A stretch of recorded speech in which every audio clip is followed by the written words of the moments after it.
Diversity, equity, and inclusion efforts have been on the receiving end of attacks from right-wing groups for years. But since the October 7th Hamas attack in Israel, criticism has been pouring in from other directions, too. Some of that scrutiny has targeted local school districts here in Massachusetts, where critics have accused some school officials of neglecting issues of anti-Semitism in their curriculums. And in Newton, one resident even called on the district to suspend all DEI-related lessons. The city's superintendent, Anna Nolin, has pushed back against those claims and told GBH News' investigative reporter Philip Martin she's worried about fear and mistrust she's seeing in her community.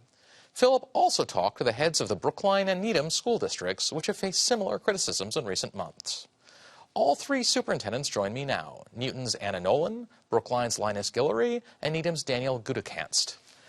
Thank you so much for joining us today. Can you just start us off? Tell me, how do you teach about DEI issues? Well, that's a big question.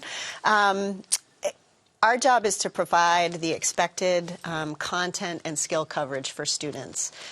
In my estimation, how you teach about DEI is that you look at the children that are in the seats in your classroom and you make sure that they can see themselves in their curriculum and that they feel comfortable enough to access the learning that is being provided. There's no secret recipe for teaching DEI. It's not a program. It's not something that you plop into a school district. It's agreements among educators about how to teach in a way that reaches the most children. That's my definition. And is that different from what the two of you do? I think in addition to what Anna is sharing is the notion of respect for human differences.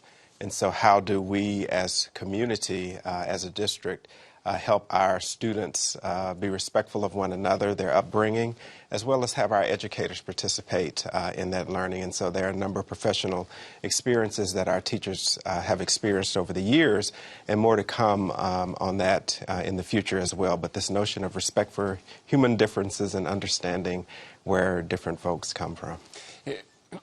What I would add to that is, you know, in our districts, and really in all districts in Massachusetts, every morning all of these children spill off of the buses or come out of cars, and they're from different faith traditions, from different racial backgrounds, speaking different languages, ethnicities, and we have the privilege of educating them within our schoolhouse. And we don't get to pick and choose. You know, you can come and you can go. We educate all of our kids. And I would say in recent years, certainly there's been a much greater emphasis on making sure we're including all and that we're promoting and boosting all. But it's not new for us. This is the work that Anna and Linus and I and all of our colleagues have been doing around the Commonwealth for years. And it's making sure that every child is seen and that we're really boosting and supporting that child and that child's family as well. Okay, so these are all goals that, you know, I think most people at least would support. But I can think that they can be executed on and they can do better, well, or, you know, they can go well or poorly. So I'm just curious, given the scrutiny that you've all faced in the last, you know, months, and that's probably going to keep going, it's just like nobody's perfect. Is there anything you've looked at what you've done and say, you know, we should change this? Actually, this was a mistake. We could have done better, and we want to change it. I think one of the things that if we could go in the Wayback Machine and take a look at, I think the notion of getting groups of folks together sooner and having conversations and listening sessions, I think those have been powerful experiences that we've since had. But I think that was a great opportunity in thinking about when when incidents occur in the future, how might we get various parties and groups together much sooner to have conversation. I would agree with that. I would also say that we can't assume that the adults in the community have the kind of interpersonal skills to deal with a diverse society and high conflict within it, and that we should actually be doing similar trainings for families and community members in order to support healthy dialogues within the community. So, I mean, just to push on that a little bit, is that the job of a school district to change? Is that even within the resources of what you can do to train the families and the... Well, if we're really going to help our families access what we have to offer with their children, yes. I mean, children come from families, and those families are who we serve. So in my estimation, yes, it is our job to lead and model that. We're not the full solution, though. We can't be. I would think, too, that one of the things that we need to continue to do, and maybe do even better, is to be transparent about what we're doing. There should be no mystery. There should be no secrets. We should be very clear that we're trying to support all of our students, regardless of whom you pray to or whom you love, or how you look or how you learn. We are going to take you because you are your best person. Parents send their best children to us every day, and we're going to do our best to educate them. And along the way, I think we can do a better job of sharing with families how we're doing that and what programs, what curriculum, what resources we have in place to make sure that they feel supported and that they can also help their children at home. So all four of us are educators, and my experience in the classroom, especially on teaching on DEI issues, is that it really only works if everyone involved, the students in particular, have sort of an assumption of good faith. That I might make mistakes, but I'm kind of doing the best I can, and you cut me a little slack if I make that, and we'll all work on this together. And when I don't have that assumption, I say it's really hard to do. Do you find that the type and the nature of the criticism you're facing is starting to cut into that assumption of good faith, or making it harder to execute on these goals? And if so, what are you trying to do about it? I absolutely think that parents and community members are questioning some of the things that we've done, and that certainly has been the case since October 7th and the terrorist attacks in Israel and the subsequent war in Gaza and Israel. I think families have questioned what we've done and what our intentions are and why we've done it. Some staff and students as well.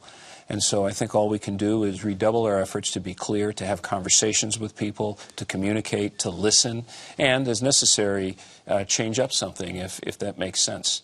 But it has been hard. It's been a challenge. I do feel that there's been an erosion of trust in sort of institutions in general, government and schools being definitely front and center in that worry. People tend to go to their own groups rather than reaching across difference. And that's why I feel more training and more attention to that. But schools are still the place where everyone should be able to find their next best life. And it's still our job to try to help all children and all families see their place within it. So it's a tall order. We're up to the challenge, but it doesn't mean that everyone's going to be happy at every moment all the time. However, there should be ongoing communication about what each family and child needs. And supporting certainly our leaders in leading this work, because again, we get to be the collectors of all and sitting in the superintendent's chair. But then how then do we support our building leaders in doing what Anna and Dan have just talked about there? But the notion of going further here is, again, our goal is to make sure that our kids are the best representatives of themselves and of their families. And in doing that, how then do we make sure that we are supporting, growing, cultivating them as well? And that's the essence of what we're trying to do here. So how do you measure whether you're succeeding at that? That's the, it's in education there is the quantitative and the qualitative data. In those instances, we certainly look at there are quantitative measures that we can take a stab at, but the qualitative measures are those students that then come back years later. That's the beauty of education is it's not always an immediate feedback loop. It's down the line. And so many times we get it right, and then there are times when we say, oh, we need to adjust that and get it a little bit tighter. But again, this notion of how are our kids interfacing and interacting with one another. I mean, I would say that the success is our day-to-day operations in the schools. The kids are generally working it out every day in classrooms and being communicative and open and making connections across difference. Parents struggle, and I always talk about sort of the nostalgia of what we remember from our childhood. So there's a strong capacity in everyone since you went to school that you think that school should be a certain way.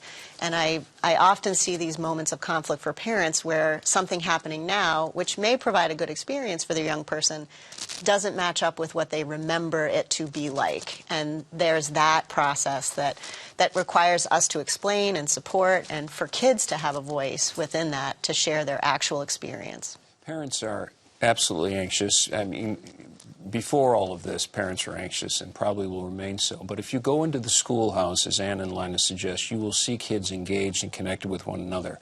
I know, for example, in recent years, and I know this has happened in their communities as well, students have stepped forward with their voice and have started the Jewish Student Union and the Muslim Student Union.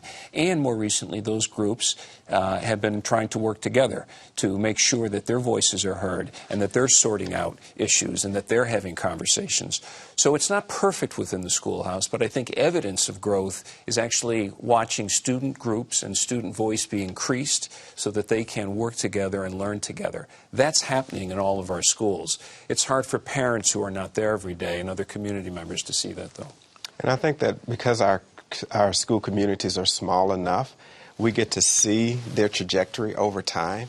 And so this agency that Dan is talking about, the fact that students can come and speak and advocate for themselves, that's powerful. And that's what you want your children to be able to do, to stand up and say, this is what I need, this is what I feel would be helpful for me.